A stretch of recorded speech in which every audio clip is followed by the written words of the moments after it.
Une lycéenne pleine d'enthousiasme, impatiente de jouer à son nouveau jeu vidéo, voit sa vie brutalement interrompue par le légendaire Camion-kun. À son grand désespoir, elle se réincarne dans le monde du jeu. En Pride, la boss finale, une reine cruelle et surpuissante destinée à mourir à la fin. Grâce à ses souvenirs de sa vie passée et à sa connaissance de l'histoire du jeu, Pride décide d'utiliser ses pouvoirs pour changer son destin, sauver sa propre vie et même détourner les événements à son avantage. Alors qu'une princesse aux cheveux rouges contemple le monde depuis son balcon, une lycéenne japonaise se réjouissait encore de jouer à son automne game préféré, Our Ray of Light.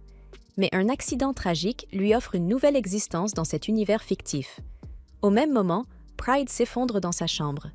Lorsqu'elle reprend conscience, la jeune fille réalise avec stupeur qu'elle est désormais dans le corps de Pride Royal Ivy, âgée de 8 ans, la future antagoniste principale du jeu, tout en conservant les souvenirs de sa vie antérieure. Elle se rappelle alors l'histoire. Pride devient une reine tyrannique qui terrorise son royaume, torture l'héroïne Tiara et ses prétendants, avant de finir tragiquement dans la mauvaise fin du jeu. Horrifiée par ce destin, Pride refuse d'emprunter ce chemin. Alors qu'elle réfléchit à tout cela sur son lit, son père inquiet, le roi Albert, se précipite dans sa chambre. Se souvenant qu'elle n'a pas encore rencontré Tiara dans cette timeline, Pride lui demande des informations à son sujet. Surpris, Albert comprend alors que sa fille possède le don de précognition. Cette révélation le remplit de joie, car dans le royaume de Frisia, ce pouvoir est la preuve qu'elle est destinée à devenir reine. Dans ce monde, chacun possède d'ailleurs une capacité spéciale. Face à l'enthousiasme de son père, Pride est troublée. Les événements ne se déroulent déjà plus exactement comme dans le jeu. Après son départ, elle réfléchit à son pouvoir de clairvoyance, se souvenant que c'est justement ce don qui l'amènera au trône, et à sa chute. Refusant de tuer des innocents, elle décide de changer l'avenir. Soudain, un souvenir crucial lui revient. Elle se précipite à la fenêtre de sa chambre.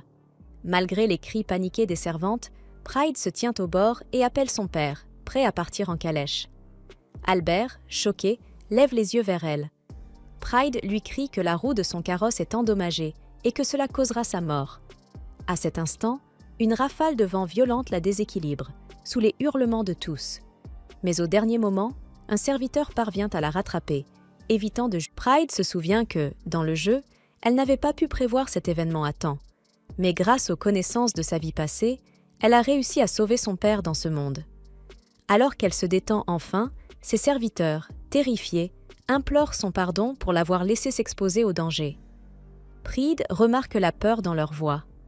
Habitué à la voir comme une méchante froide et sans cœur, il tremble devant elle, et cela la fait fondre en larmes, submergée par la culpabilité. Après avoir pleuré tout son saoul, elle finit par s'endormir. Son père mentionne alors l'idée de lui trouver un frère adoptif. Dans ses rêves, Pride revit un souvenir de son ancienne version maléfique, où elle torturait cruellement un garçon innocent. À son réveil, elle se dirige vers une pièce, troublée. Elle se rappelle que, dans l'histoire originale, son père devait mourir dans un accident de carrosse, suivi peu après par sa mère, morte de chagrin. Cela aurait fait d'elle la reine, la poussant sur un chemin tyrannique. Mais désormais, tout a changé. Peu après, Pride rencontre Stale, un garçon de 7 ans issu du peuple, et son futur époux.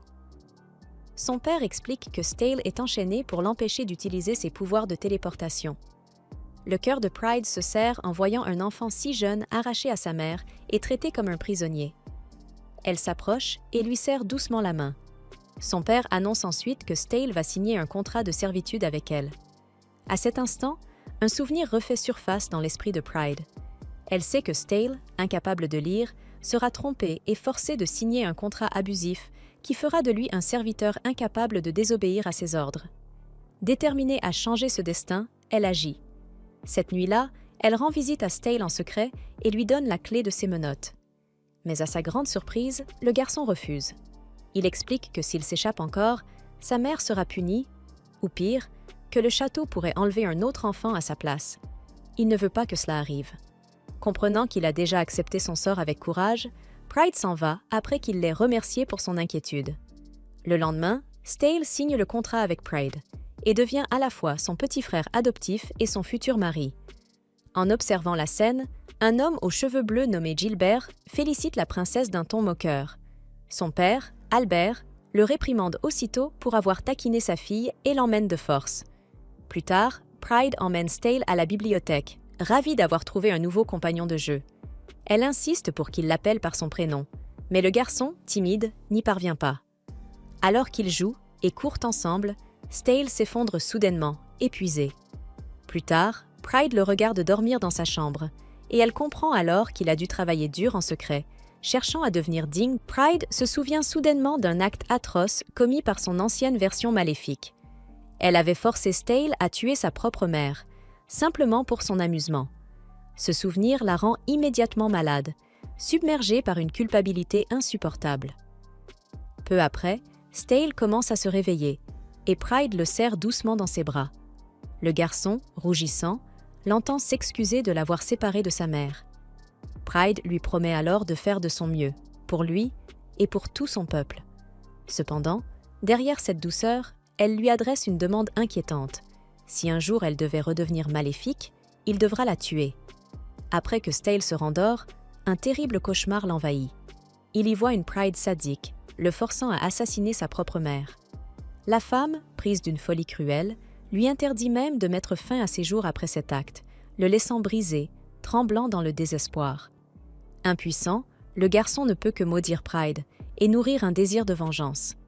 Ce cauchemar effroyable le réveille brusquement, le laissant confus. Errant dans les couloirs du manoir, il se rappelle qu'il a encore le mouchoir de Pride dans sa poche. Il repense à l'instant où il a été arraché à sa mère en pleurs. À ce moment-là, il avait décidé de se rapprocher de Pride, dans l'espoir de retrouver sa mère un jour. Mais contre toute attente, la princesse s'est révélée être douce et bienveillante, loin de l'image égoïste qu'il s'était faite. Cette contradiction le trouble profondément. Ses pensées sont interrompues par Pride elle-même, qui l'enlace et l'emmène dans une pièce. Là, elle lui remet une lettre de sa mère, remplie de mots chaleureux et d'amour. Les yeux de Stale s'emplissent de larmes, submergés par le manque. Son père adoptif, Albert, lui explique alors que sa mère reçoit une aide financière régulière et qu'il pourra échanger des lettres avec elle une fois par an, grâce à la demande spéciale de Pride. Comprenant que Pride enfreint les règles du palais pour lui, Stale se demande pourquoi une fille aussi gentille pense pouvoir devenir maléfique un jour. Il fait alors un serment silencieux. Il la protégera toujours et la rendra heureuse. Dans l'ombre, Gilbert observe les enfants avec un air mécontent. Plus tard, en repensant à cette expression, Stale se demande quoi écrire à sa mère. Grâce à ses pouvoirs, il se téléporte jusqu'à l'endroit où se trouve Gilbert et surprend ce dernier en train de répandre d'horribles rumeurs sur Pride. La colère monte en lui en entendant Gilbert la décrire comme une enfant égoïste et arrogante. Furieux, Stale retourne chez lui, réfléchissant à ce qu'il doit faire. S'il veut gagner la confiance des gens et dissiper les doutes sur Pride, alors il devra agir. Il s'habille avec soin, déterminé à gagner encore plus de crédibilité que le Premier ministre lui-même. Ailleurs, nous découvrons une femme blonde et élégante, Rosa, la reine actuelle et mère de Pride. Elle demande à sa fille Tiara si elle est impatiente de rencontrer bientôt son grand frère et sa grande sœur. Quelques jours plus tard, Pride assiste à un bal somptueux en compagnie de Stale.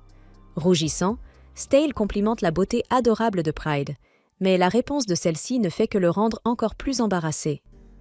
Après leur entrée dans la grande salle, il rencontre la reine Rosa, qui annonce publiquement l'apparition de sa première fille, Pride.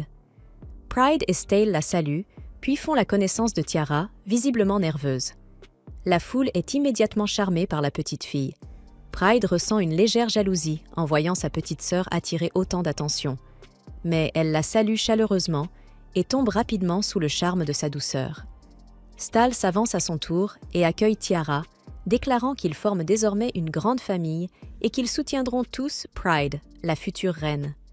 Ces paroles gagnent aussitôt le cœur du peuple, qui comprend que Pride bénéficie du soutien de toute la famille royale. Peu après, la reine Rosa s'approche et annonce officiellement qu'elle a choisi Pride comme héritière du trône.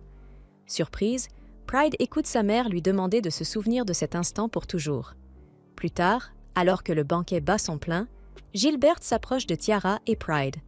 Il se moque de Pride pour avoir été choisie à la place de sa petite sœur, Mais Stale prend immédiatement sa défense avec loyauté. Les paroles acerbes du garçon rendent la scène tendue, au point d'effrayer Pride et Tiara. Pendant ce temps, Rosa observe avec soulagement, persuadée que le futur sombre qu'elle avait vu pour sa fille Pride a disparu. Un peu plus tard, Pride est abordé par Roderick, le capitaine des Chevaliers impériaux. Celui-ci semble impressionné par son élégance, tandis que ses parents affichent un sourire rempli de fierté. 3 années paisibles passent après cet événement. Pride observe Stale s'entraîner à l'épée contre un chevalier. Sa sœur Tiara lui demande alors quelle est sa relation avec lui. Pride répond simplement qu'ils finiront probablement par se marier. En entendant cela, Stale est pris au dépourvu, trébuche et se fait renverser. Alors que Tiara essuie son visage, Pride lui adresse un sourire, pensant que, comme dans le jeu, Stale est peut-être déjà tombé amoureux de l'héroïne Tiara. Gêné, Stale détourne le regard pour éviter celui de Pride, qui semble avoir mal interprété la situation. Puis, avec calme, elle se tourne vers le chevalier et lui demande une faveur. Peu après, Pride commence à s'entraîner avec le chevalier, surprenant tout le monde par son talent à l'épée. Apparemment, sa capacité spéciale lui permet d'apprendre n'importe quelle technique après l'avoir vue une seule fois. En la voyant combattre avec autant de grâce, Stale se sent découragée, se demandant si elle a vraiment besoin de lui pour la protéger. Mais Pride le rassure, lui affirmant qu'elle aura toujours besoin de lui si elle manque de force, ce qui le motive à continuer à s'entraîner. Elle sourit en observant cette scène paisible, se demandant intérieurement quand viendra sa fin en tant que méchante. Plus tard, les chevaliers impériaux saluent Pride pour une inspection. Elle demande au vice-capitaine Clark où se trouve Roderick. Clark lui explique que le capitaine est avec de nouvelles recrues, en train de s'entraîner lors d'exercices conjoints avec un royaume allié. Alors que Pride observe l'entraînement, une terrible nouvelle arrive soudainement. Roderick et les recrues ont été attaqués par des ennemis. Tandis que Clark se prépare à aller les aider, Pride demande à l'accompagner. Ils se rendent dans une salle équipée d'un dispositif de communication. Roderick, furieux, ne comprend pas pourquoi la princesse s'implique dans une tâche aussi dangereuse.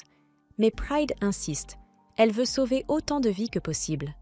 Elle apprend alors que les renforts les plus proches mettront 30 minutes à arriver sur le champ de bataille. Sans hésiter, elle demande à Stale de téléporter des provisions sur place. Grâce à cela, les soldats peuvent se rééquiper et retrouvent leur courage pour continuer à se battre. Roderick est surpris par la puissance de Stale, et Pride demande à Clark de garder cette capacité secrète. Alors que les troupes se réorganisent, Pride apprend que le terrain est instable. Cela lui rappelle un détail crucial. Il s'agit d'une falaise cachée qui va s'effondrer, tuant tous ceux qui s'y trouvent. Elle avertit immédiatement Roderick, prétendant que sa clairvoyance l'a détecté. Roderick ordonne alors à toutes les recrues de battre en retraite, mais lui reste sur place. Pride comprend alors que sa jambe est coincée sous un rocher. Pire encore, à cause de sa capacité spéciale qui le rend immunisé contre les attaques d'épée, il ne peut même pas se couper la jambe pour s'échapper. La situation semble désespérée. Tous se préparent au pire. C'est alors qu'un jeune homme aux cheveux argentés, Arthur, supplie son père de continuer à se battre. Roderick retient les ennemis pour permettre aux recrues de fuir, tandis que Clark coupe la communication pour protéger le palais. Arthur est anéanti, et Pride se sent impuissante en voyant les blessures s'accumuler sur le corps de Roderick. Alors que tout espoir semble perdu, Pride prend une décision. Elle rassure Arthur. Elle sauvera son chevalier, quoi qu'il en coûte. Puis, elle demande à Stale de la téléporter sur le champ de bataille. Stale et les chevaliers refusent de mettre en danger la princesse héritière, mais Pride, déterminée, refuse de rester en arrière pendant que ces hommes risquent leur vie pour survivre quoi qu'il arrive. Pride déchire sa jupe pour gagner en mobilité et est téléportée sur le champ de bataille. Elle annonce sa présence aux soldats et commence immédiatement à frapper et à trancher. Tout le monde regarde, choqué, alors que la princesse apparemment fragile élimine seule les forces ennemies. Puis, elle regarde autour d'elle et aperçoit un homme se cachant derrière un arbre. Pride attrape cet homme et l'emmène à Roderick, à qui elle dit de le tenir fermement. Elle murmure quelque chose à l'oreille de l'homme mystérieux, tandis que des rochers tombent de la falaise qui s'effondre. Dans le royaume, Arthur fait un cauchemar sur sa situation actuelle. La princesse sans cœur Pride avait laissé son père et les recrues mourir, et son seul commentaire sur l'affaire était que Roderick était un capitaine inutile qui avait coûté quelques hommes insignifiants. Arthur se mettrait en colère face à ce traitement froid et ingrat et deviendrait plus tard chevalier pour venger son père. Cependant, maintenant, il observe les débris se dégager de la falaise tombée. Une étrange boîte de pierres à proximité s'ouvre, contenant Pride, Roderick et l'homme étrange, tous sains et saufs. Après la bataille, l'homme mystérieux est capturé et les soldats commencent à se réorganiser. Ils se demandent qui est la jolie jeune fille avec le capitaine et sont choqués d'apprendre qu'il s'agit de leur future reine, Pride. À l'intérieur du palais, les chevaliers et Arthur sont soulagés que la bataille se soit terminée sans aucune perte. Style se sent terrible d'avoir laissé Pride se battre et jure de devenir plus fort pour la protéger. Sur le champ de bataille, Roderick propose d'emmener Pride en lieu sûr, ce qu'elle refuse, disant qu'elle doit s'assurer que tout se passe bien. Cependant, cette fois, le capitaine chevalier obéissant n'accepte aucun de ses ordres et soulève la princesse imprudente et téméraire dans ses bras avec colère. Pride réalise qu'il est en colère, mais se souvient alors qu'elle avait déchiré sa jupe. Tous les chevaliers présents rient en voyant leur princesse rougir furieusement de honte. Plus tard, les chevaliers sont rassemblés par Pride dans une pièce privée. Là, ils discutent de tout ce qui s'est passé sur le champ de bataille. Roderick demande comment la jeune princesse a pu utiliser une épée et un pistolet, et Pride répond qu'elle a observé certains chevaliers s'entraîner avec, choquant tout le monde avec son pouvoir de triche, lui permettant d'apprendre après une seule observation. Roderick s'interroge également sur la raison pour laquelle elle est venue personnellement l'aider, disant que si elle était morte par sa propre imprudence, le royaume serait tombé dans les ténèbres. Bien que Pride trouve ces paroles raisonnables, elle sent toujours qu'elle aurait agi pour sauver son chevalier ou tout autre soldat ordinaire. Elle rappelle également à Roderick que, bien qu'il aurait pu mourir dignement, sa mort signifierait que moins de personnes seraient protégées par lui à l'avenir. Cela choque les chevaliers, qui adhèrent à sa logique. Ainsi, Pride déclare fermement qu'elle est une future reine qui se battra toujours pour son peuple, ce qui fait taire tout le monde. Puis, lentement, les chevaliers commencent à remercier leur princesse couronnée d'avoir sauvé leur capitaine, Roderick. Arthur s'agenouille également avec gratitude, avant de demander à Pride s'il peut devenir chevalier, malgré son faible pouvoir pour faire pousser les cultures. Pride le rassure en lui tenant la main, disant qu'elle croit pleinement qu'un jour, il deviendra un grand chevalier. Non loin, Stale observe la scène avec jalousie. Alors qu'Arthur est soulagé par sa confiance, Pride lui demande de l'arrêter si un jour elle devenait mauvaise. Cela choque Arthur. Enfin, son père, Roderick, admet qu'il est heureux de pouvoir retourner chez lui auprès de ses amis et de sa famille. Alors qu'Arthur voit Pride serrer Roderick dans ses bras, il se demande pourquoi la douce princesse pense qu'elle pourrait un jour devenir une personne horrible et il jure de la protéger de sa vie. Plus tard, Arthur se rappelle qu'il avait éveillé le pouvoir de faire pousser les cultures dans son enfance, ce qui lui faisait penser qu'il était plus fait pour être fermier que chevalier. Cependant, la gentillesse et la personnalité de Pride l'ont convaincu de devenir plus fort pour la protéger. Après s'être préparé, il sort de sa maison pour s'entraîner avec son père. Pendant l'entraînement, Roderick demande à Arthur s'il pense à Pride, ce qui le surprend. Il bat Arthur, mais reste très étonné de ses compétences, étant donné qu'Arthur ne s'était pas entraîné à l'épée depuis des années. Sa femme sort de l'agitation et Roderick s'enfuit pour l'éviter, laissant son épée derrière lui. Pendant ce temps, au château, Pride se rappelle un souvenir d'Arthur de sa vie antérieure. Le garçon dévasté avait pleuré pour son père, qui avait été rejeté par la maléfique Pride. Soudain, la voix de Stale sort Pride de ses pensées. Ensuite, il se dirige pour rencontrer Clark et bientôt Roderick, qui salue la princesse avec urgence. Il informe Pride des progrès d'Arthur avant que le fils en question n'arrive en courant avec l'épée oubliée de son père. Quand Arthur remarque Pride, il devient embarrassé et tente de partir sans explication. Soudain, Stale s'approche et demande à Arthur de devenir son partenaire d'entraînement. Arthur est surpris, mais accepte la demande. Ainsi, les deux garçons se dirigent vers une salle ouverte où Stale commence son entraînement avec Arthur. Arthur remarque une étrange intention derrière le sourire amical de Stale et se sent mal à l'aise. Soudain, Stale lance une attaque rapide, tandis qu'Arthur bloque rapidement. Stale le félicite pour son talent, tandis qu'Arthur continue de se sentir mal à l'aise. Mais soudain, Stale révèle ses raisons de se battre pour Pride. Il explique qu'il souhaite simplement que cette fille au grand cœur soit heureuse et qu'elle ait toujours besoin d'un gardien fort à ses côtés. Stale reconnaît la force d'Arthur et son amour pour Pride et souhaite qu'il devienne un chevalier puissant, digne de protéger leur imprudente future reine. Arthur semble légèrement confus par le comportement de Stale et l'inquiétude de Pride concernant le fait de devenir maléfique, mais il accepte le défi de Stale. Il remarque également que le sourire suspect de Stale ressemble à celui de Gilbert, ce qui embarrasse le garçon. Heureux d'accompagner Pride comme bouclier, Arthur décide de s'entraîner avec Stale pour améliorer rapidement ses compétences. Les deux garçons s'entendent bien et s'accordent à commencer leur entraînement. Un jour, Tiara, Pride et Stale lisent des livres dans la bibliothèque. Pride remarque que le héros de son roman romantique ressemble à Stale, tandis que Tiara observe que l'héroïne lui ressemble, ce qui fait que Stale se cache, embarrassé. Cette réaction fait penser à Pride que Stale est déçu d'être en couple avec elle. Plus tard, Pride est convoqué dans une pièce par ses parents. Il révèle que le criminel du champ de bataille a été identifié et qu'il était impliqué dans la vente d'informations sur leurs royaumes alliés, permettant à des ennemis de tendre une embuscade à leurs forces. Alors que les gardes amènent le criminel nommé Val, qui possède le pouvoir de la Terre, Rosa demande à Pride de rendre son jugement. Pride réfléchit un instant et se prépare avant d'annoncer que l'homme doit soit être exécuté pour ses crimes, soit vivre comme serviteur s'il aide le royaume à retrouver des otages.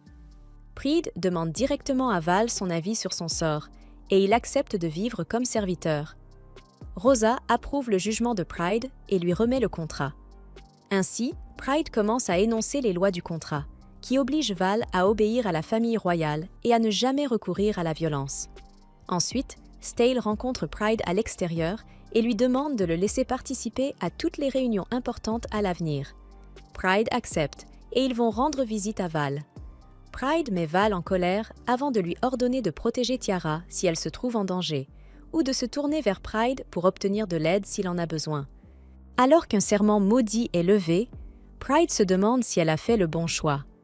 Stale demande à Pride pourquoi elle a laissé partir un criminel aussi horrible, et Pride lui répond que, puisque ce serment l'oblige de toute façon à obéir, elle ne veut pas ôter sa vie sans raison. Il sourit, impressionné par sa magnanimité. Cependant, Tiara demande à Pride si elle est un fardeau pour elle. Pride explique alors qu'elle veut simplement protéger sa précieuse sœur. Elle tient les mains de Tiara et de Stale et leur dit combien elle les aime, souhaitant vivre heureuse pour toujours avec eux. Quelque temps plus tard, Stale et Arthur s'apprêtent à commencer une nouvelle séance d'entraînement. Arthur est surpris lorsque Tiara et Pride viennent les observer. Après un peu de combat, Pride apporte des couronnes de fleurs qu'elle et Tiara ont confectionnées, présentant 2 couronnes qu'elle a spécialement choisies pour les garçons. Pride leur offre des compliments sincères et leur montre son affection, ce qui fait rougir les 2 garçons. Puis, constatant qu'il n'y a pas assez de fleurs pour Pride, les 2 garçons posent leur couronne sur sa tête.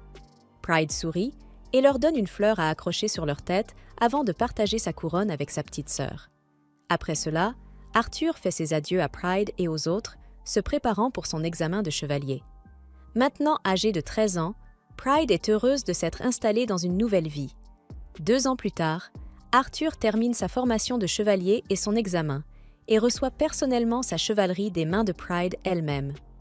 Beaucoup plus mature, Arthur embrasse son épée, accomplissant enfin sa promesse de devenir le gardien de Pride. Plus tard, Arthur retrouve Stale, qui semble de mauvaise humeur après qu'on lui a dit que son sourire ressemblait à celui de Gilbert. Arthur rit avant de lui offrir un cadeau. En l'ouvrant, Pride et Tiara arrivent et voient qu'Arthur a apporté une paire de lunettes de soleil. Elle se demande pourquoi il a choisi ce cadeau et il explique que cela convient au Stale mature. Les enfants sont interrompus par Gilbert, qui rend visite à Pride. Il demande son aide pour une affaire particulière, ce qui la surprend. Mais soudain, son père, Albert, surgit de nulle part et emmène Gilbert. Pride explique à Stale que Gilbert tente de faire passer une loi permettant à la famille royale de traquer et surveiller certains utilisateurs de pouvoirs particuliers. Cette loi lui semble intrusive et Pride la rejette. Elle pense alors à quelque chose et demande à Stale de la téléporter là où se trouve Gilbert. Ils apparaissent à l'extérieur d'une pièce où l'on peut entendre Gilbert se disputer avec Albert. Il se moque d'Albert pour avoir ignoré une loi royale et permis à Stale de rendre visite à sa mère biologique, alors que Pride les avait suppliés depuis plusieurs jours de le faire. En écoutant de l'extérieur, Stale est choqué que Pride ait agi ainsi pour lui, mais il entend ensuite la voix triste de Gilbert. Depuis 7 ans, une personne proche de Gilbert était malade, et il cherchait quelqu'un ayant des pouvoirs de guérison pour elle. À partir de cela, Pride se souvient enfin, grâce au jeu, que Gilbert, qui possède le pouvoir de jeunesse éternelle, avait été contraint par la méchante Pride à paraître plus âgé pour le reste de sa vie. La cruelle reine avait accepté la demande de Gilbert de retrouver des personnes aux pouvoirs spéciaux. Cependant, elle ne les asservissait que pour elle-même et tuait quiconque résistait. Ce cauchemar réveille Pride de son sommeil et elle se rappelle que la fiancée de Gilbert est morte peu après l'adoption de la loi. Elle sort, réfléchissant à ce qu'elle doit faire quand une agitation la perturbe. Pride apprend par Albert que Gilbert avait quitté le château et repense à quelque chose. Elle réalise que la méchante Pride n'écoutait réellement l'avis de personne avant de prendre une décision précipitée. Ainsi, sa fiancée a dû mourir le même jour où la loi a été adoptée. Cela signifie qu'elle n'a que jusqu'au coucher du soleil pour sauver la fiancée de Gilbert. Pride demande à Stale de la téléporter auprès de Gilbert. Pendant ce temps, on voit Gilbert entouré de voyous ailleurs. Il demande aux hommes s'ils connaissent des guérisseurs, mais ils se mettent à rire. Gilbert leur offre richesse et secrets sur la famille royale, mais les hommes rient encore de lui. Il semble plus intéressé par son argent et l'attaque. Bien que Gilbert soit un noble et capable de se défendre, le nombre d'assaillants le met en danger. Heureusement, Pride et Stale arrivent juste à temps pour vaincre tous les ennemis. Stale fait face à Gilbert et Pride l'avertit qu'elle a prévu la mort de sa fiancée. Cela bouleverse Gilbert, qui se remémore tous ses souvenirs avec elle. Maria était la jeune fille d'un conte, toujours malade et alitée. Elle s'échappait parfois de sa maison pour passer du temps dehors, et lors d'une de ses escapades, elle rencontre Gilbert. Gilbert emmène cette douce jeune fille vers une vue magnifique en dehors de la ville, et ils tombent amoureux. À partir de ce moment, Gilbert la rencontre régulièrement. Malheureusement, il apprend un jour que Maria est fiancée. Cela brise le cœur de Gilbert, mais Maria lui dit qu'il est le seul qu'elle aime vraiment. Ainsi, après avoir travaillé dur pour devenir chancelier du royaume, Gilbert se rendit chez Maria avec une proposition que sa famille ne pouvait pas refuser. Cependant, peu de temps après leur fiançailles, Maria tomba gravement malade, ce qui brisa complètement Gilbert. Alors qu'il se remémore tout cela, Stale pointe une épée sur sa tête pour le crime d'avoir trahi la famille royale. Gilbert tombe à genoux tandis que Stale le rabaisse violemment, insultant même sa pauvre fiancée pour ses fautes. Pride intervient alors pour l'arrêter, son cœur bienveillant compatissant à la situation de Gilbert. Elle remercie Stale d'avoir veillé sur elle, puis réconforte Gilbert en lui annonçant que lui et sa fiancée sont pardonnés. Plus tard, au château, Tiara rencontre Pride et lui demande des nouvelles de la situation de Gilbert. Alors qu'elle discute, Gilbert fait irruption dans la pièce, paniqué, en criant à l'aide. Pride part immédiatement et demande à Stale de la téléporter auprès des chevaliers. Là-bas, elle rencontre Arthur, à qui elle demande une immense faveur. Pride s'inquiète qu'Arthur prenne une décision aussi importante pour elle, mais le chevalier est prêt à aller jusqu'à mourir pour elle. Elle se retourne et aperçoit une version adulte de Stale, mais sans le temps d'expliquer, elle lui demande de les téléporter jusqu'à l'endroit où se trouve Gilbert. Ils apparaissent dans une chambre où Maria, très malade, est allongée sur le lit. Pride demande à Arthur de poser sa main sur la jeune femme mourante et révèle que son pouvoir ne consiste pas à faire pousser des cultures, mais à soigner les êtres vivants. Gilbert observe alors que Maria reprend rapidement des couleurs et se lève du lit. Les deux amoureux s'enlacent, et la situation est sauvée grâce aux connaissances futures de Pride concernant le pouvoir d'Arthur. Plus tard, Pride apprend que Gilbert a transformé Stale en une version adulte de lui-même afin qu'il puisse se déplacer plus rapidement.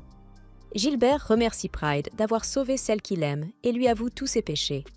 Pride lui demande s'il est prêt à confesser ses fautes à ses parents, avant de lui dire qu'elle le libérera de sa culpabilité. Elle demande ensuite à toutes les personnes présentes d'oublier tout ce qu'elles ont vu et entendu à propos de Gilbert, ce qui le choque profondément. Il se demande alors s'il a été pardonné, mais Pride a prévu une punition pour ses graves crimes. Elle lui ordonne de continuer à vivre avec son immortalité et de servir fidèlement le royaume en tant que chancelier, ce qui fait fondre Gilbert en larmes face à tant de miséricorde. Pride sait que Gilbert peut vivre éternellement, et s'il choisit de le faire, il sera un atout précieux pour le royaume. Gilbert accepte avec joie et jure de tenir sa promesse. Pride semble quelque peu désolé pour la punition, mais cela ne dérange pas Gilbert. Au contraire, il fait quelque chose que les deux admirateurs de Pride, Arthur et Stale, n'ont jamais osé faire. Gilbert embrasse sa main, puis son pied et sa jambe, une ancienne coutume pour montrer une loyauté absolue. Les deux garçons observent la scène avec jalousie et envie, tandis que Gilbert accomplit ce geste envers la belle princesse. Gilbert et Maria jurent alors leur loyauté envers le royaume en reconnaissance de la bonté de Pride, et l'affaire est définitivement close. Plus tard, Arthur parle avec Stale dans une pièce. Stale lui demande s'il pourra continuer à être chevalier après avoir découvert son pouvoir, ou s'il devra devenir guérisseur à la place. Malgré tout, Arthur reste convaincu qu'il sera toujours un chevalier puissant. Puis, Arthur change de sujet et demande à Stale s'il accepte que Gilbert ait été pardonné, ce à quoi il répond oui. Cependant, le chevalier n'est pas totalement convaincu et pousse Stale à être honnête. Le garçon, en colère, commence alors à exprimer sa frustration face au fait que la princesse ait laissé partir Gilbert malgré toutes les horribles choses qu'il a dites sur elle. Il a l'impression de ne pas assez protéger Pride, mais Arthur se précipite pour le rassurer. Il lui explique qu'avant même qu'il ne connaisse Pride, la ville était remplie de rumeurs malveillantes à son sujet. Cependant, ces rumeurs ont fini par disparaître avec le temps, clairement grâce aux efforts de Stale. Arthur lui dit ensuite qu'il a protégé Pride autant qu'il le pouvait, mais qu'il ne doit pas s'attendre à pouvoir la protéger tout le temps. Pour le rassurer, il lui propose de la protéger lui-même lorsque Stale ne sera pas là.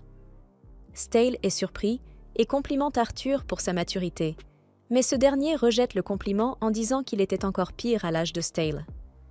Stale a alors l'impression d'avoir été trop faible et décide de ne plus jamais se montrer vulnérable ni pleurer. Cela choque Arthur, qui se demande s'il pourra vraiment tenir cette résolution. Mais Stale affirme qu'il attendra d'avoir 18 ans pour exprimer ses véritables sentiments à Pride. Arthur accepte et le soutient, et les deux garçons renforcent encore davantage. Plus tard dans la nuit, un groupe assiste au mariage de Gilbert et Maria. Là-bas, Tiara demande à Stale s'il déteste vraiment Gilbert ou non. Même si Stale reste amer à cause des crimes de Gilbert, il admet qu'il est heureux qu'il ait pu être réuni avec celle qu'il aime. Tiara souligne alors une autre raison pour laquelle Stale déteste Gilbert, sa confiance et ses compétences impressionnantes. Cela fait rougir Stale d'embarras, et Gilbert apparaît au bon moment pour les saluer. Comme un véritable tsundere, Stale déclare qu'il le déteste, mais Gilbert prend ses paroles à la légère. Ensuite, Gilbert annonce fièrement son mariage avec Maria à tous les invités, commençant enfin une vie heureuse avec son amante. Quelques jours plus tard, la famille royale organise un examen pour les gardes impériaux parmi les chevaliers. Arthur y participe et surpasse tous ses camarades, devenant ainsi un garde personnel de la famille royale. Désormais, il peut être proche de Pride, même dans leur vie quotidienne. Alors que le groupe voyage ensemble en calèche, ils rencontrent un homme effondré dans la rue, qui s'avère être Val. Plus tard, Val se réveille dans une chambre, couvert de bandages. Il voit tout le monde autour de lui, et Pride comprend qu'il est revenu parce que le contrat l'a forcé à demander de l'aide.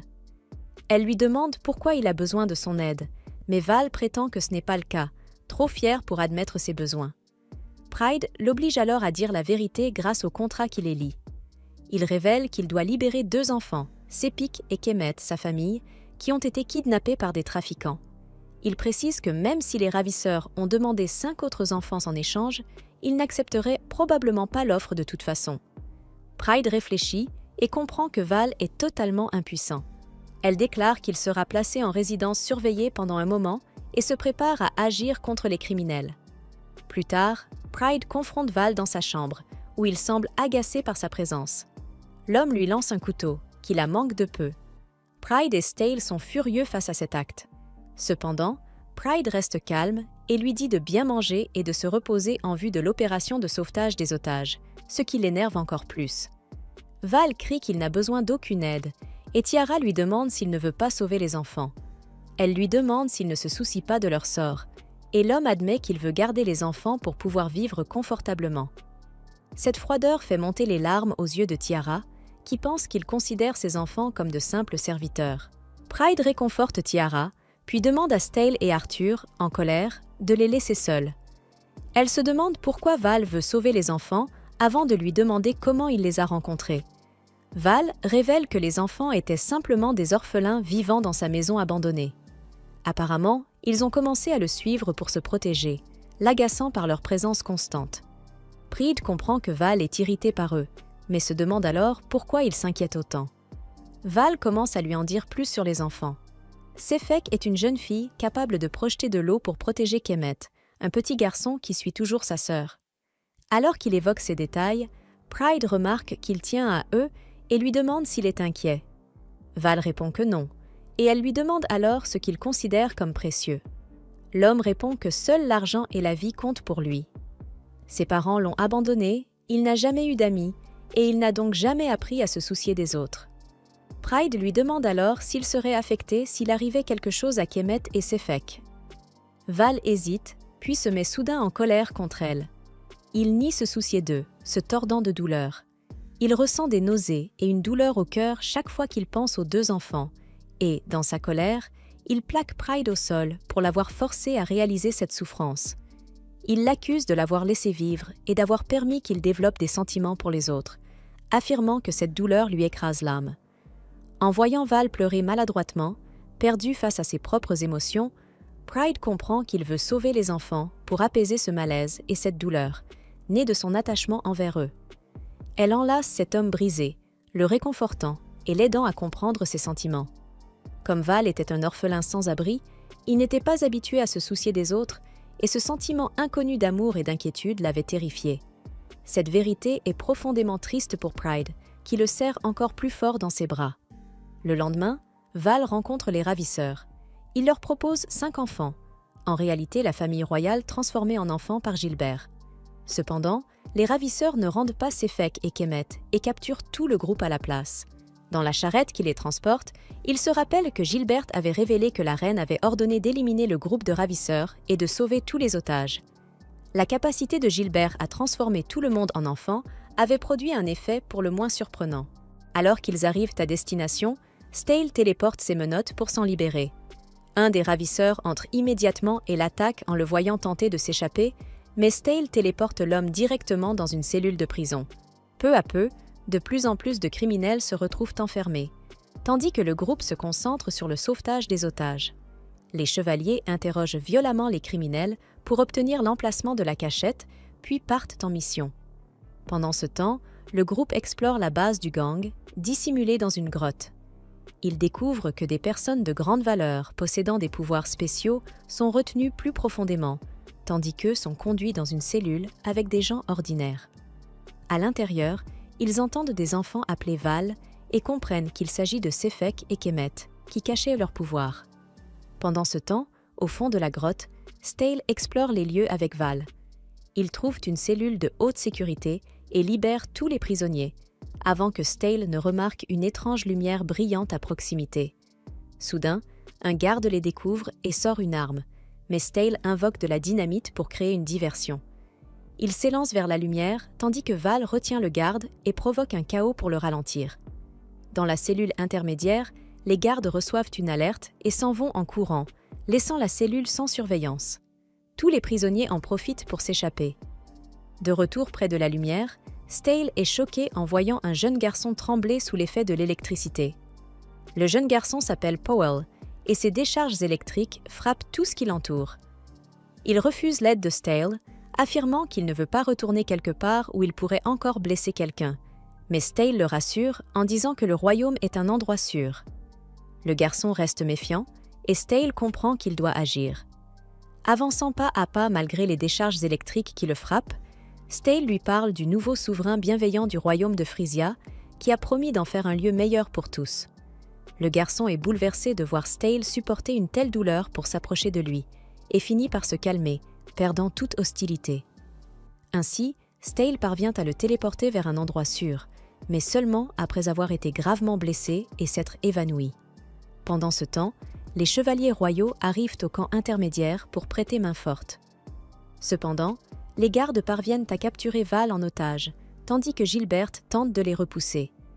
Alors que les chevaliers partent à la recherche de Stale, le chef des gardes, un homme doté du pouvoir de manipuler des chaînes pour attaquer, capture à la fois Arthur et Val avec une prise implacable. La situation semble désespérée, car les chevaliers refusent de mettre en danger leurs propres alliés. Mais soudain, Pride surgit et tranche les chaînes avec son épée. Elle défie courageusement l'homme, qui est surpris par sa force brute et son habileté. Pensant livrer un bon combat, il se retrouve rapidement dominé, et Pride ordonne à un chevalier d'exécuter le criminel. Soudain, une explosion à l'extérieur de la grotte secoue tout le monde. Alors que le groupe se précipite dehors, Val entend dire que l'explosion a créé un énorme cratère où 2 enfants ont été aperçus. Inquiet, il se dépêche d'y arriver au plus vite. Lorsqu'il atteint enfin l'endroit, il retrouve Sefek, mais ne voit aucune trace de Kemet. Sefek lui montre des décombres sous lesquels Kemet est coincé. Val regarde à travers un trou dans les ruines et appelle Kemet. Heureusement, le garçon est en vie et peut respirer grâce à cette ouverture. Cependant, la situation reste critique, car il doit être sorti avant que d'autres débris ne s'effondrent sur lui. Pride tente d'aider Val, mais la grotte tremblante devient de plus en plus instable. Val refuse son aide et lui demande de sortir, souhaitant garder cette affaire personnelle. Pride respecte sa décision et s'en va, tandis que Val bloque le passage avec des rochers. Une fois dehors, Pride retrouve Sefek. La jeune fille est dévastée de savoir que sa famille est encore à l'intérieur, mais elle est impuissante. Un petit jet d'eau éclabousse un chevalier, qui l'empêche de retourner dans la grotte. Pride réfléchit à ce qu'elle peut faire pour Kemet et Val, et Gilbert lui dit que Kemet possède peut-être la capacité de sauver la situation. Elle retourne alors vers les décombres, ce qui surprend Val. Pride lui dit de tendre la main et de saisir celle de Kemet, ce qu'il fait, tout en se demandant comment elle compte l'aider à les sortir de là.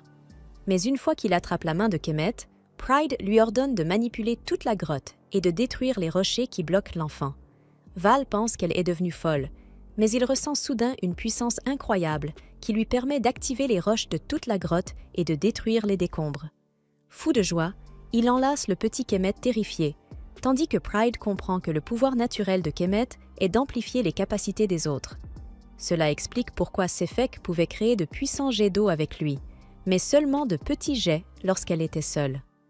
Alors que la grotte commence à trembler de plus en plus, Val crée un navire de pierre pour transporter le groupe hors de la grotte en train de s'effondrer. Alors que le groupe pousse un soupir de soulagement à l'extérieur, non loin de là, des individus suspects les observent. Ils semblent surpris que tout le monde ait réussi à s'en sortir vivant, avant de lancer encore plus de bombes en contrebas. Ces explosions piègent Sefik sur une falaise qui commence à s'effondrer. Val crie son nom et se précipite pour la projeter en sécurité, mais il tombe lui-même lorsque la falaise cède. Alors qu'il chute vers une mort certaine, l'ancien criminel sans cœur se demande à quel moment il s'est autant attaché à ses 2 enfants. En repensant au passé, il se souvient que, après être rentré chez lui suite à sa punition, il avait trouvé 2 enfants vivants dans sa vieille maison abandonnée. Les enfants semblaient lui faire confiance et ont commencé à le suivre partout pour se protéger. Val les trouvait agaçants, mais ne les a jamais chassés. Peu à peu, il s'est attaché à eux et leur a même donné leur nom. Lorsque Sefik a appris à utiliser son pouvoir pour créer de l'eau et le vendre, ils ont commencé à vivre confortablement tous les 3. Mais un jour, leur bonheur a pris fin lorsque des trafiquants ont enlevé les 2 enfants. Lié par son contrat avec Pride qui lui interdisait d'attaquer quiconque, Val n'a pu que regarder, impuissant, alors qu'on lui arrachait sa seule famille. De retour au présent, Val semble prêt à mourir, mais il est choqué lorsque la future reine saute et fait un étrange signe. Ce signal réveille Stahl, blessé à l'extérieur, qui se téléporte aussitôt vers elle et les emmène tous loin de la grotte. Sefik et Kemet accourent pour enlacer leur père adoptif, qui sourit de soulagement, tandis que Pride enlace joyeusement Stahl. Quelques semaines après l'incident de la grotte, on voit Pride discuter avec Arthur et Stahl. Bien que les poseurs de bombes n'aient pas été capturés, le royaume semble en paix. Le groupe est surpris lorsque Val, Sefik et Kemet arrivent en fonçant vers eux sur un rocher. Il semble que Val utilise pleinement le pouvoir de Kemet et travaille désormais comme livreur. Pride sourit en voyant les 3, qui ont l'air bien mieux qu'avant. Pour le remercier de son aide, elle leur propose de devenir les transporteurs officiels de la famille royale. Les 2 enfants sont ravis de cette nouvelle, tandis que Val sourit à Pride. Elle lui annonce également que le royaume prévoit de créer des écoles gratuites et invite Sefik et Kemet à y étudier et à grandir. Après s'être assuré qu'elle est sincère, Val accepte son offre, plaisantant qu'il aurait de toute façon été obligé de lui obéir comme un serviteur. Val s'agenouille alors pour montrer son respect, tandis que Pride rougit nerveusement. Il embrasse ses pieds selon la tradition, mais Val ajoute une touche provocante en les léchant, choquant tout le monde et embarrassant la pauvre princesse. Il éclate de rire, révélant son esprit de trouble-fête. Puis, Val demande une compensation, tandis que le groupe le fixe avec désapprobation pour son manque de respect. Pride boude légèrement, mais accepte. Stal lui dit qu'elle n'a pas besoin de le faire, mais Val rappelle au groupe qu'il est complètement fauché. Alors que Pride s'apprête à partir, Val suit le groupe en la taquinant au sujet de son prince jaloux. Arthur s'énerve lui aussi, ce qui pousse Val à le provoquer également. Il se moque de Pride en disant qu'elle est entourée de garçons timides et inexpérimentés, et lui propose de lui offrir bien plus qu'eux. Bien sûr, Pride rejette immédiatement ses avances audacieuses avant de se préparer à partir. Val redevient finalement sérieux et remercie Pride d'avoir invité ses enfants à rejoindre son école. Plus tard, Pride regarde Arthur affronter Gilbert, mais il se fait rapidement dominer. Gilbert le plaque au sol sans difficulté et Stale l'encourage. Cependant, Gilbert propose soudainement d'enseigner une technique secrète à Arthur s'il parvient à le toucher. Cela motive aussi Stale, qui décide de combattre Gilbert aux côtés d'Arthur. Gilbert accepte de faire face aux deux garçons en même temps. Alors que le combat devient plus intense, Pride encourage ses deux protégés, avant d'être surprise par le retour de Val. Val est étonnée de voir les garçons se battre sérieusement pour elle, mais Pride corrige son malentendu.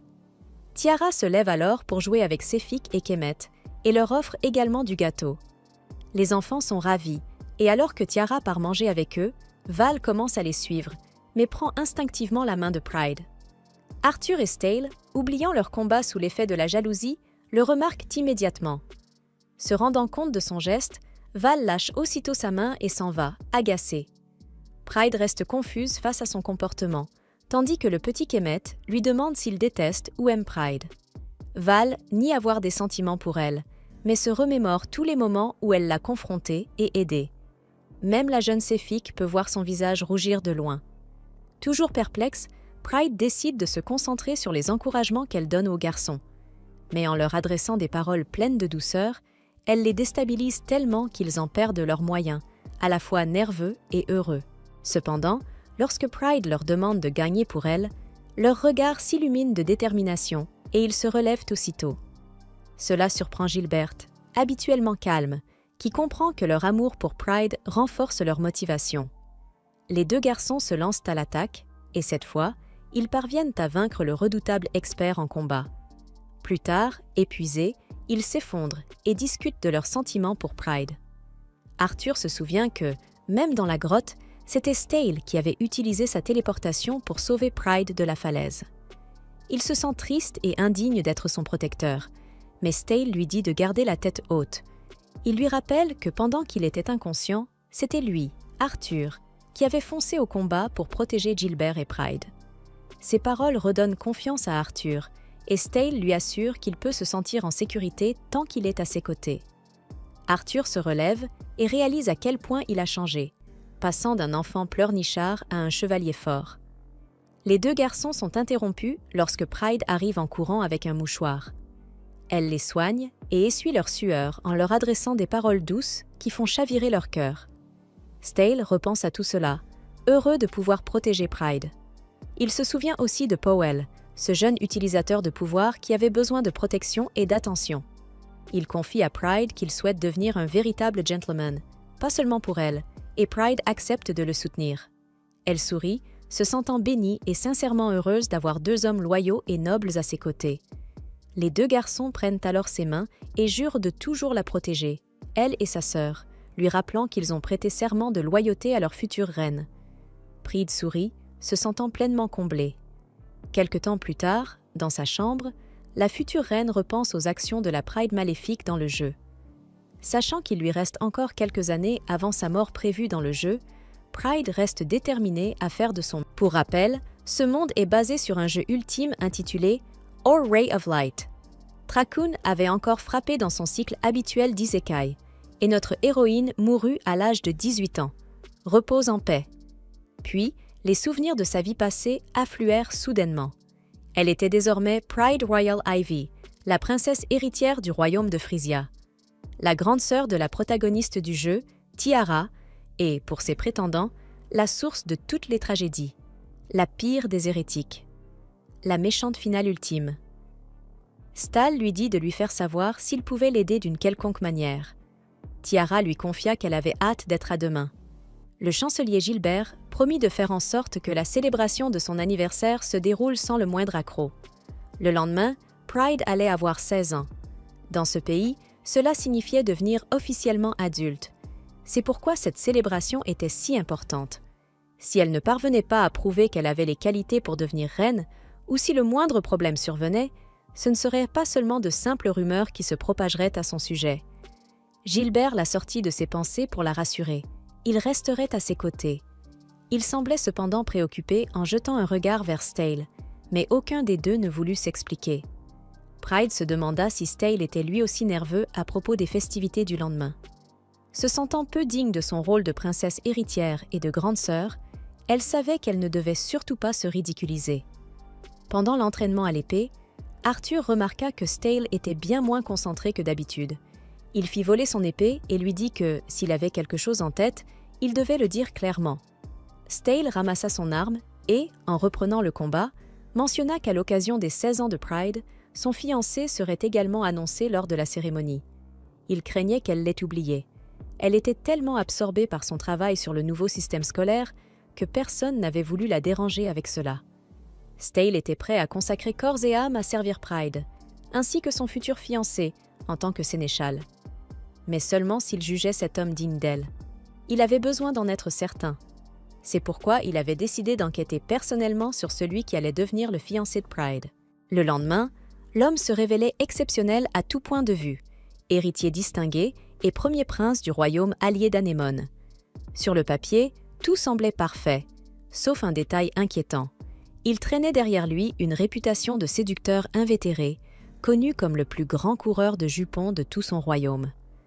Lors de la fête, Tiara complimenta Pride sur sa magnifique robe, et Stale, un peu gêné, approuva timidement, tout en pensant qu'elle aurait peut-être dû se couvrir davantage. Roderick et les chevaliers lui souhaitèrent un joyeux anniversaire, louant sa dignité et son sens du devoir en tant que princesse. Le vice-capitaine Clark, quant à lui, se montra particulièrement galant. Il lui baisa la main en déclarant que leur royaume avait été béni par sa naissance. Pride, prise de court, ne savait plus où donner de la tête. Ses réactions n'étaient pas censées exister ainsi.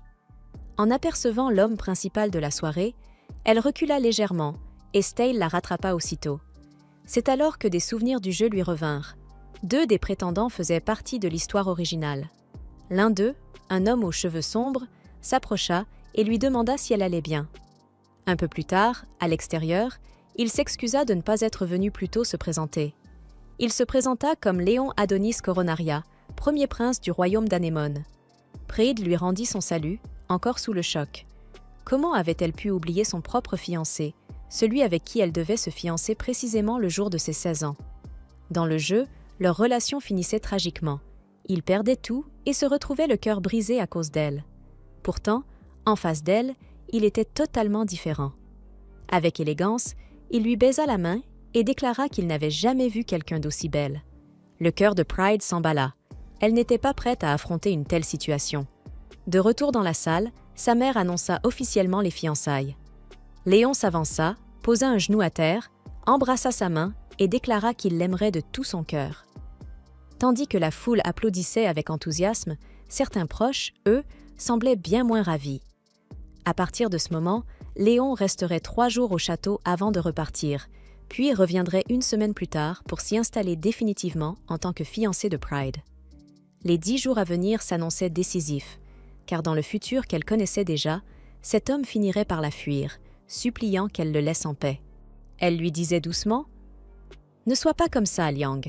Ta fiancée adorée est venue te rendre visite. » Lui, tremblant de peur, répétait sans cesse « Je t'aime, je t'aime », la voix brisée par la panique.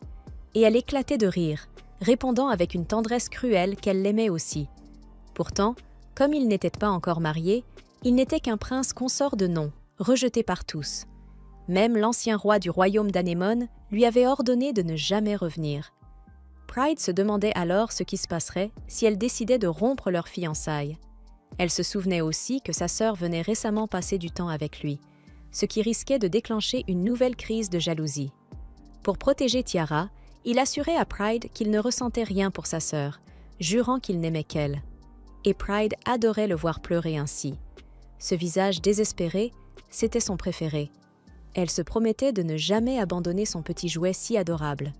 Mais s'il osait la tromper encore une fois, elle le laisserait éviter toute punition, lui seul. Le rêve étrange qu'elle avait fait la nuit précédente la troublait profondément. Lors d'une promenade avec Léon, celui-ci lui confia qu'il se sentait chanceux de pouvoir passer du temps avec elle.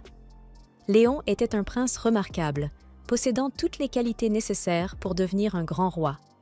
Pourtant, les rumeurs sur ses nombreuses aventures s'étaient répandues partout, le poussant à être rejeté par son propre royaume, avant d'être fiancé à la redoutable et cruelle reine Pride. Finalement, dans le futur qu'elle connaissait, il serait tellement brisé par elle qu'il développerait une peur intense des autres. Il perdrait tout statut et toute influence, ne restant qu'un prince de nom. Il n'y avait donc, logiquement, aucune romance entre eux dans le jeu. Alors qu'il faisait une pause, Léon la rapprocha doucement de lui et murmura « Je t'aime plus que tout au monde ». Elle ne pouvait pas supporter ça. Son attitude de séducteur faisait des ravages. Dans sa vie passée, elle n'avait jamais attiré l'attention, n'avait jamais été l'intérêt amoureux de qui que ce soit. Même après sa réincarnation, elle avait l'impression que personne ne pouvait réellement l'aimer. C'était trop pour elle. Mais malgré tout, elle devait se ressaisir. Elle devait accepter ses avances, ne pas fuir, et gagner sa confiance avant qu'il ne reparte. Elle se répéta intérieurement d'oublier sa nervosité, sa timidité, car après tout, ses murmures d'amour n'étaient que des mensonges. Dans sa chambre, ce soir-là, Pride reçut une visite inattendue. Val était là, accompagné de Séphik et Kemet. Avec son habituel ton désinvolte, il lança « Salut, princesse, t'es devenue plutôt jolie ». Puis, fidèle à lui-même, il ajouta qu'elle n'avait toujours pas autant de forme qu'il l'aurait imaginé. Il lui remit ensuite une correspondance venue du royaume de Yaburon, ainsi qu'une lettre de félicitations pour ses fiançailles. Après avoir discuté un moment de son fiancé, dans un soupir à peine dissimulé, Val finit par lui proposer quelque chose d'aussi inattendu que sérieux. Si elle ne voulait pas se marier, il pouvait l'emmener loin d'ici. Après tout, il était son serviteur. Il lui suffirait d'un mot pour l'aider à fuir. Elle pourrait découvrir une liberté totale, vivre une vie en fuite comme elle n'en avait jamais connue.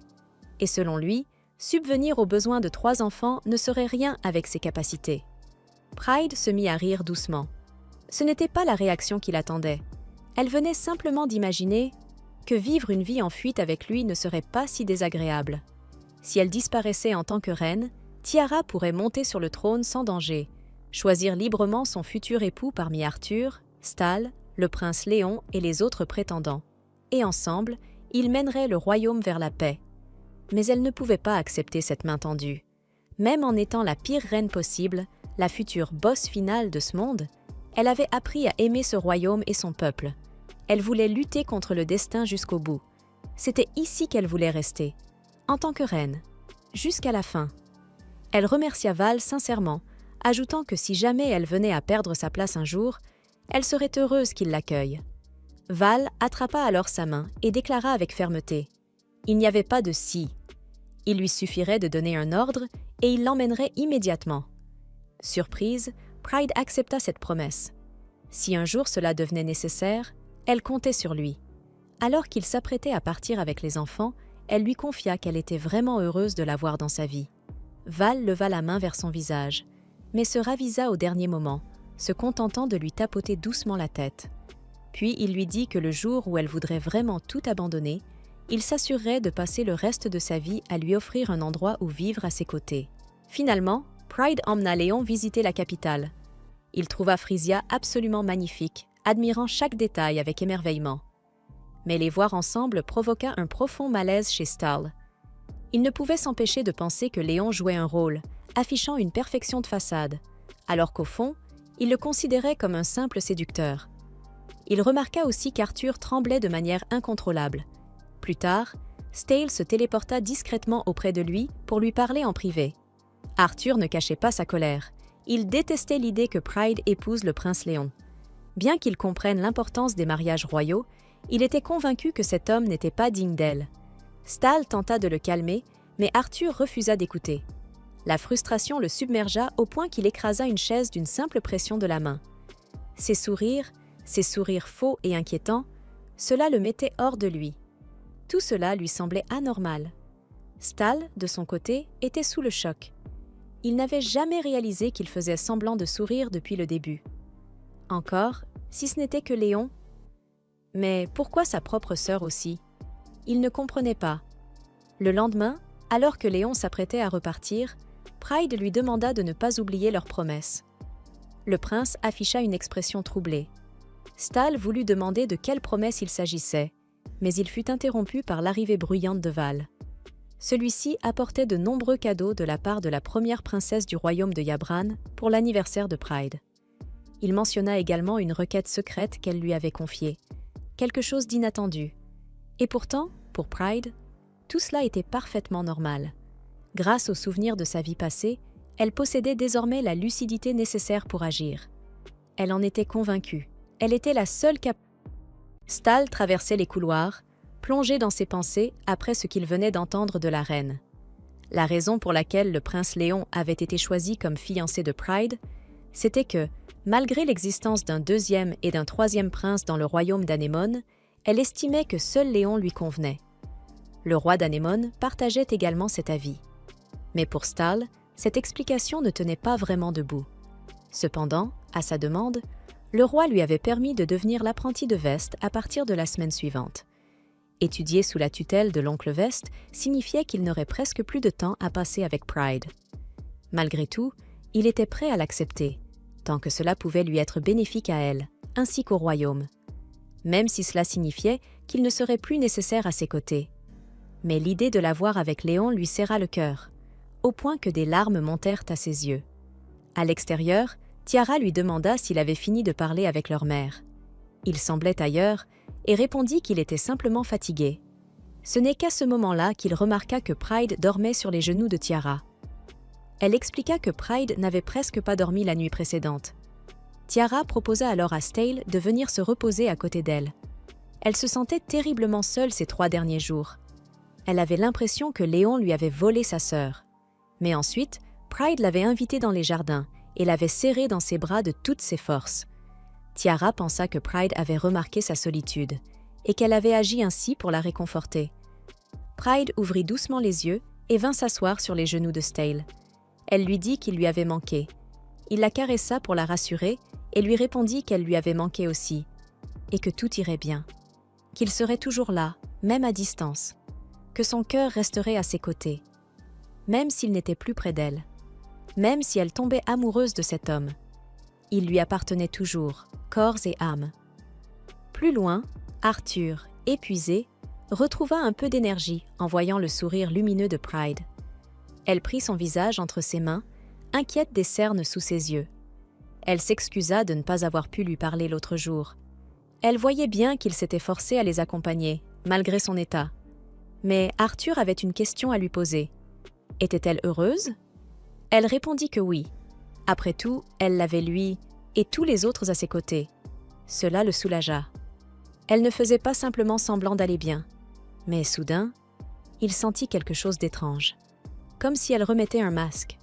Et avec un sourire, elle ajouta doucement « Oh, ne dis pas de bêtises. » Il tomba à genoux devant elle, la suppliant de lui permettre de s'inquiéter pour elle.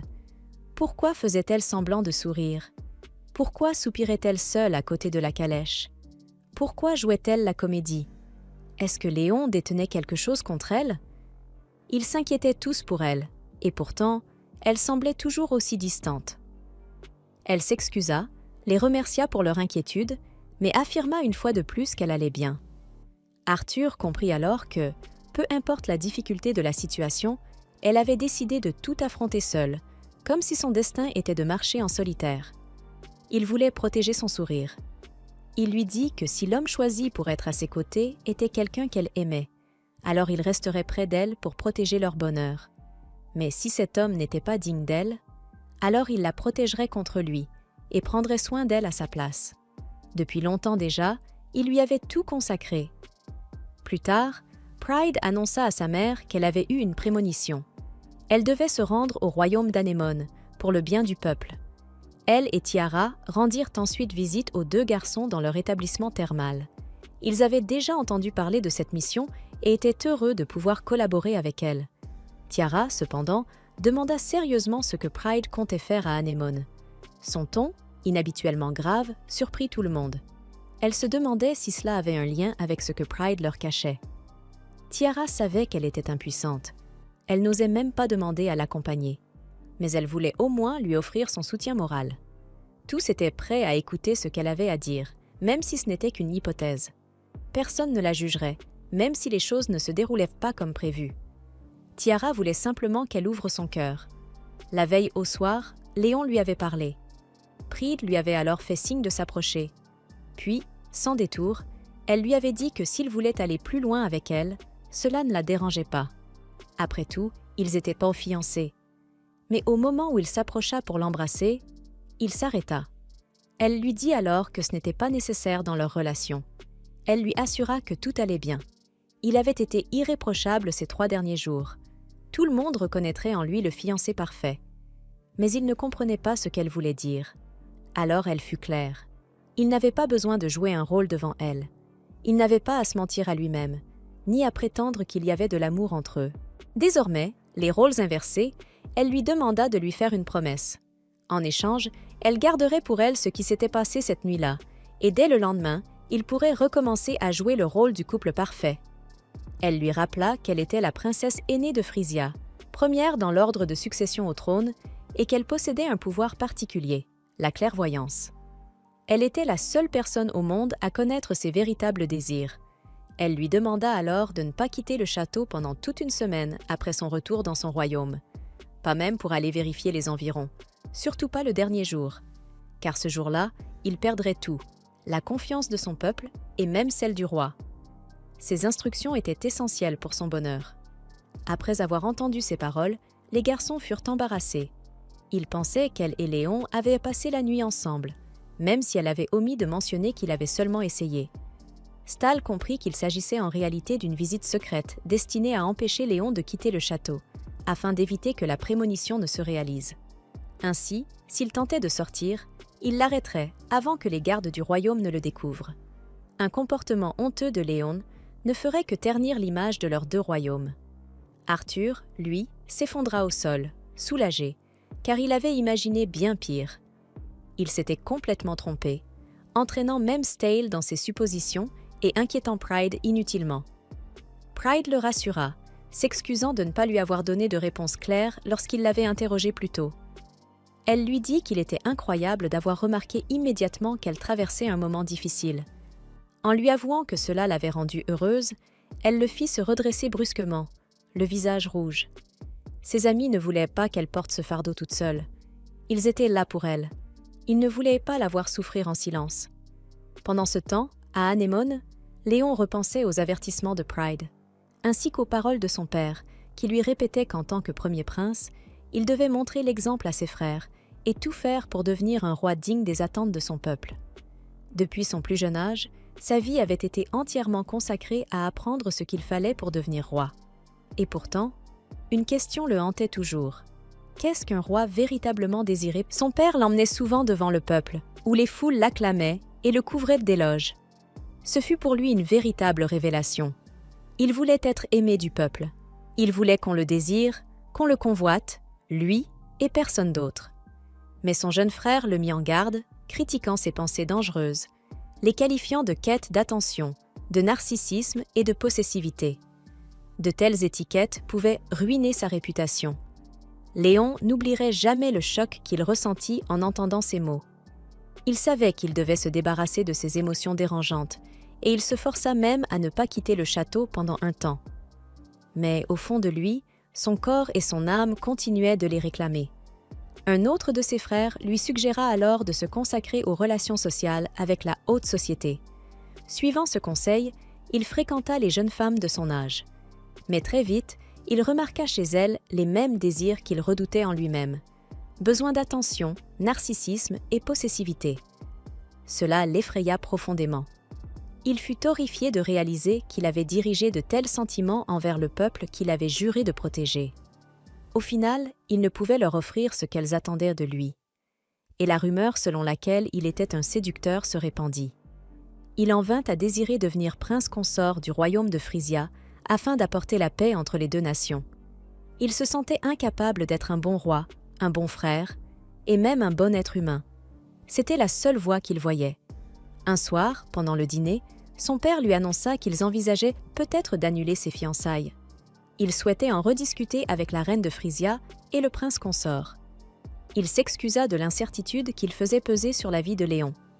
De leur côté, Pride et Stahl arrivèrent dans le royaume d'Anémone sous de fausses identités, Dame Jeanne et Lord Philippe. Elle espérait que tout se passerait bien. Le lendemain, selon l'issue des discussions entre son père et la reine de Frisia, Léon se retrouva face à deux possibilités douloureuses. Soit l'annulation des fiançailles, qui entacherait son honneur, soit leur maintien malgré l'affront qu'il avait causé, l'empêchant alors de retourner dans son propre royaume. Aucune de ces voies ne lui apportait le bonheur. Ses frères vinrent le voir, lui apportant des vêtements pour qu'il puisse s'échapper du château déguisé. Il voulait avant tout son bonheur, car c'était là son véritable désir, quitter le château et se mêler au peuple. Un désir qu'il partageait aussi. Mais Léon s'excusa, il ne pouvait pas accepter. Lorsqu'ils lui demandèrent pourquoi, il repensa à la prémonition de Pride. Ses frères comprirent et acceptèrent sa décision. Avant de partir, ils lui offrirent un dernier présent pour célébrer ses fiançailles, un verre de vin. Et pourtant, sans vraiment comprendre comment, il se retrouva finalement déguisé, se réveillant dans une taverne. Les scènes de torture au fouet, accompagnées des cris déchirants des victimes, étaient d'une intensité insoutenable, tandis que le prince Léon suppliait Pride d'arrêter, car son peuple était en train de mourir. C'est fou, parce que l'épisode commence directement comme ça, et pourtant, cela m'a fait rire. Elle le taquina en demandant pourquoi. Il était arrivé en retard à leur rendez-vous parce qu'il avait passé la nuit à boire avec ses gens. Elle fouetta un autre homme, laissant échapper un rire presque maniaque, étonné qu'un être humain puisse produire un tel son dans une situation pareille. Et pour empirer les choses, Pride savait que tout cela allait arriver. Elle avait vu l'avenir de Léon. Elle avait tout vu depuis le jour où elle l'avait rencontré, et elle devenait de plus en plus jalouse. Mode petite amie yandere activée. Il la supplia, avouant qu'il avait choisi de passer la nuit avec son peuple plutôt que la matinée avec elle. Il voulait en assumer toute la responsabilité. Mais Pride utilisa cela pour retourner la situation contre lui. Cela pouvait être considéré comme une trahison envers Pride, et par extension, envers le royaume de Frisia. C'était un motif suffisant pour que Frisia lance immédiatement une invasion contre le royaume d'Anénome. Elle se mit à trembler. En lui disant qu'il l'avait humiliée, avec un ton sarcastique, elle déclara qu'ils allaient raser toute la nation. Si les gens de la taverne étaient responsables, ils seraient exécutés sur le champ. Mais si c'était lui, alors ce serait la guerre. Alors qu'il balbutiait, « Ce n'est pas ma faute », elle éclata de rire encore plus fort, répondant « C'est bien ce que je pensais ». Les personnes pendues suppliaient, affirmant qu'ils se trompaient et qu'elles étaient innocentes. Pride demanda alors à Léon s'il l'aimait. Il répondit désespérément « Je t'aime, je t'aime ». Alors, elle jeta sa lame à côté de lui. Elle voulait qu'il le prouve, en tuant lui-même son propre peuple. Elle continua de le provoquer, et malgré tout, il frappa avec rage, transperçant les uns après les autres jusqu'à ce qu'ils soient tous morts. Puis, il se réveilla brusquement. Ce n'était qu'un cauchemar, dans la taverne. L'endroit était animé. Deux jeunes femmes s'approchèrent de lui, vérifiant s'il n'avait pas été abandonné, puisqu'il était arrivé dans cet état. Les hommes voulaient qu'il profite au maximum. Après tout, ceux qui l'avaient laissé là avaient laissé un énorme sac d'argent pour que tout le monde puisse s'amuser. Tous se réjouissaient à l'idée de boire jusqu'au lever du soleil. La vision de Léon était trouble. Il était si proche de leur voix et de leur sourire, exactement comme il l'avait toujours souhaité. Mais il se souvenait que quelqu'un lui avait dit de ne pas quitter le château sans parvenir à se rappeler qui. Il avait pourtant la sensation que cet avertissement était très important. Les jeunes femmes le soutenaient alors qu'il se rappelait les paroles de cette femme. Il serait forcé de boire excessivement et perdrait la confiance de son peuple ainsi que celle de son père. Alors qu'elles approchaient leurs mains de son visage, il luttait désespérément pour empêcher cela d'arriver. Soudain, des pierres envahirent la pièce, et tout devint noir. Val captura le prince en toute sécurité et s'échappa. Stahl téléporta l'escouade à l'endroit où Val les attendait à l'extérieur. Il plaça le beau jeune homme exactement là où Pride lui avait demandé auparavant. Bien sûr, Val avait suivi le plan à la lettre pour extraire le prince sans que personne ne reconnaisse son identité. Il retira le mur et révéla le prince endormi. Pride le fixa avec une expression blessée et demanda à Stahl de renvoyer Léon pour qu'il soit soigné. Callum Bordeaux, capitaine de la 3e division des Chevaliers de Frisia, dirigeait les opérations sur place. D'après l'état de Léon, il soupçonnait qu'il avait été fortement drogué. Val reconnut la substance. Le mélange semblait être une combinaison de somnifères et de narcotiques, ce qui, selon son expérience, était souvent utilisé dans le trafic d'êtres humains. Callum supposa que quelqu'un avait drogué Léon à la taverne, mais Val savait déjà que Léon l'avait été avant même de quitter le château. Il avait vu 2 hommes transporter Léon jusqu'à la taverne, le forcer à boire de l'alcool, puis jeter de l'argent avant de partir. Tout le monde fut sous le choc en réalisant que Léon avait été drogué au château, tandis que Pride essayait de reconstituer les événements dans son esprit.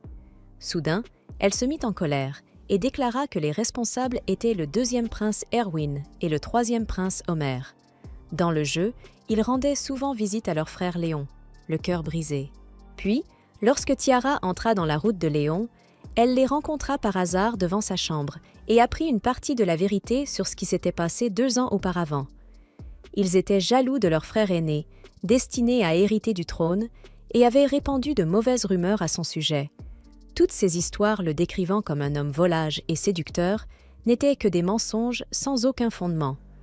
Dans le jeu, lorsque Tiara approfondit ces questions, les frères affirmèrent qu'ils lui avaient seulement donné un peu d'alcool. Ils expliquèrent ensuite qu'il s'était enivré avec du vin de célébration, qu'il s'était occupé de lui, puis l'avait laissé dans sa chambre. Léon, de son côté, croyait être sorti du château en état d'ivresse de son propre chef, et il les avait crus. Ce n'est que lorsque Tiara découvrit toute la vérité qu'elle finit par la lui révéler. Pride tremblait de colère. Elle pensait que tout irait bien si elle convainquait Léon de ne pas quitter le château, mais elle n'allait pas laisser ses frères s'en tirer ainsi. En tant que membre de la royauté, elle refusait d'accepter une telle absurdité. Léon se réveilla avec Callum veillant sur lui. Sa tête lui faisait encore mal. Lorsqu'il apprit qu'il se trouvait à la taverne, il paniqua. Il devait rentrer immédiatement voir sa fiancée, mais Pride entra et lui dit que ce n'était pas nécessaire. Inquiète après lui avoir donné des conseils cette nuit-là, elle était venue incognito pour le voir. En voyant Stahl, il réalisa que le prince consort était également présent. Léon s'apprêta à s'incliner, mais Pride l'arrêta. Un membre de la famille royale ne doit jamais s'excuser pour une accusation injuste. Léon se sentait mal, même si Pride l'avait pourtant averti. Mais elle savait qu'il avait été drogué et forcé de quitter le château contre sa volonté. Elle savait aussi que les rumeurs sur son prétendu comportement de séducteur en ville étaient totalement infondées, car ceux qui l'avaient drogué et piégé n'étaient autres que ses propres frères cadets. Léon n'arrivait pas à y croire. Cependant, il ne voulait pas que Pride en parle à son père, car cela réduirait le nombre d'héritiers au trône, et il pensait qu'ils avaient sans doute agi pour ce qu'ils croyaient être le bien du royaume. Pride lui coupa la parole. C'en était assez. Où se trouvait son véritable objectif? Quel était son désir le plus profond? À cet instant, elle et ses chevaliers étaient de son côté. Elle était certaine que s'ils allaient voir le roi maintenant, il écouterait ce qu'il avait à dire. Elle lui demanda alors ce qu'il aimait plus que tout. D'une voix tremblante, il répondit qu'il l'aimait, elle et elle seule. Elle le repoussa brusquement, lui disant d'abandonner cette idée. Il ne parlait pas avec son cœur. Ce n'était pas elle qu'il aimait réellement. Elle voulait qu'il accepte ses propres désirs. C'était sa seule chance avant que tout ne lui échappe. Elle savait que ce qu'il aimait le plus, c'était le peuple de sa nation. Les larmes lui montèrent aux yeux en pensant à eux. Il lui dit que cela ne servait à rien. Il devait quitter ce pays. Sinon, ses désirs impurs risquaient d'affecter les citoyens qu'il aimait tant. Il était tombé profondément amoureux de son peuple, mais il ne pouvait pas leur imposer ses désirs, son narcissisme ou son possessif. Il ne pouvait pas devenir roi. Elle lui demanda ce qui lui faisait croire qu'il n'était pas digne du trône. Il n'y avait rien d'impur dans ses désirs. De qui cherchait-il l'approbation? Il n'y avait aucun péché à vouloir être reconnu par son peuple, ni à aspirer à devenir le roi qu'il souhaitait. Il les avait toujours aimés. Il leur avait ouvert son cœur. Elle parla de Léon comme d'une personne honorable, qui mettait toujours les autres avant lui-même. Dans le jeu, Léon restait dans le royaume de Frisia en tant que fiancé de Pride. Au fil des jours, alors qu'elle continuait à le tourmenter, il endurait tout. Ce n'était pas parce qu'il n'avait nulle part où aller. Il le faisait pour préserver l'alliance entre Frisia et son pays bien-aimé. Même le cœur brisé et enfermé dans une pièce dont il ne pouvait s'échapper, il tenait bon. Grâce à Pride, il comprit que ses sentiments envers sa nation n'étaient pas impurs. Il avait le droit d'accepter ses désirs. Son cœur noble le guiderait sûrement sur le bon chemin. Soudain, il la serra fort dans ses bras et lui dit qu'il ne voulait pas quitter le royaume d'Anénome. Les relations commerciales se portaient bien. À l'avenir, il rassemblerait de nombreuses ressources et la nation deviendrait sans aucun doute prospère. Les enfants de la ville lui avaient dit qu'ils souhaitaient, plus tard, collecter des marchandises du monde entier et devenir marchands. Un mois plus tôt, des familles de fermiers des environs lui avaient souri en lui annonçant qu'elles avaient réussi à cultiver de nouveaux produits. Elles espéraient qu'il viendrait les goûter un jour. Lors de sa dernière visite en ville, des femmes lui avaient confié leurs bébés, allant même jusqu'à les nommer en son honneur. Elles espéraient que leurs enfants grandiraient en devenant aussi gentils que lui. Même après la propagation de sa mauvaise réputation, chacun d'eux avait affirmé croire en lui. Il les aimait, tous, dans ce pays. C'était exactement ce que Pride espérait entendre. Elle était venue jusqu'ici pour l'aider à tout récupérer. Il n'avait plus qu'à accepter sa détermination et saisir sa main. Elle veillerait à ce qu'il soit heureux.